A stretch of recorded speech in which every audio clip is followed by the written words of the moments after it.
The Military Commissions Act of 2006 made it legal for the state to torture prisoners. The White House soundbite is that they don't, but they do. So what most Americans don't realize is that right now, the President of the United States can say, Brian Lehrer, you're an enemy combatant. Naomi Wolf, you're an enemy combatant. And even though you and I are innocent U.S. citizens, he can take you or me or the person who just walked by outside delivering the coffee and lock us up in a 10 by 12 foot cell in a Navy brig for 3 years in solitary confinement. So this is unprecedented. And what this means is we've got to notice that they could only do that if they designated us enemy combatants and we were not citizens of the United States. That is not correct. You're misinformed. Not correct? Not correct. They can torture us in Guantanamo if we're not citizens of the United States. But U.S. citizens, 3 already, have been named enemy combatants, and it's a status offense.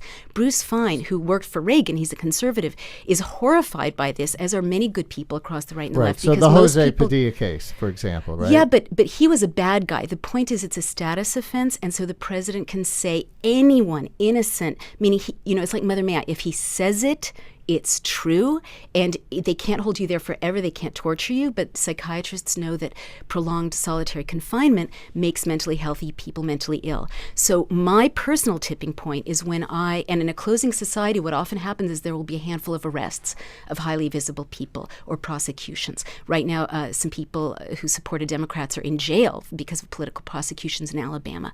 But what my personal tipping point will be is when I open the New York Times or the Wall Street Journal and I find that people that I identify with, journalists, editors, writers, have been named enemy combatants and are being held, or the Justice Department has threatened to prosecute journalists who disclose classified information, as all good journalists do, under the 1917 Espionage Act. And the last time that was widely used, it silenced dissent for a decade because people like Eugene Debs got 10 years in prison for giving a speech about the First Amendment. So those are those tipping points. Another tipping point is Defense Authorization Act of 2007. Most people don't realize that this gives the president the power to say, again, Mother May I, it's a public emergency. Just because he says it, it makes it true.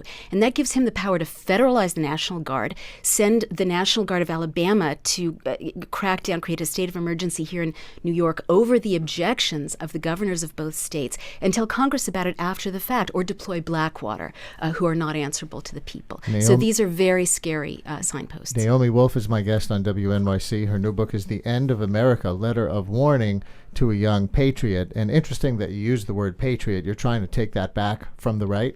Well, I don't think anyone has a monopoly over it. I'm trying to have it restore it to the founder's sense, which is people who stand up for the rule of law and for our republic rather than for blind support for anything an executive wants to do.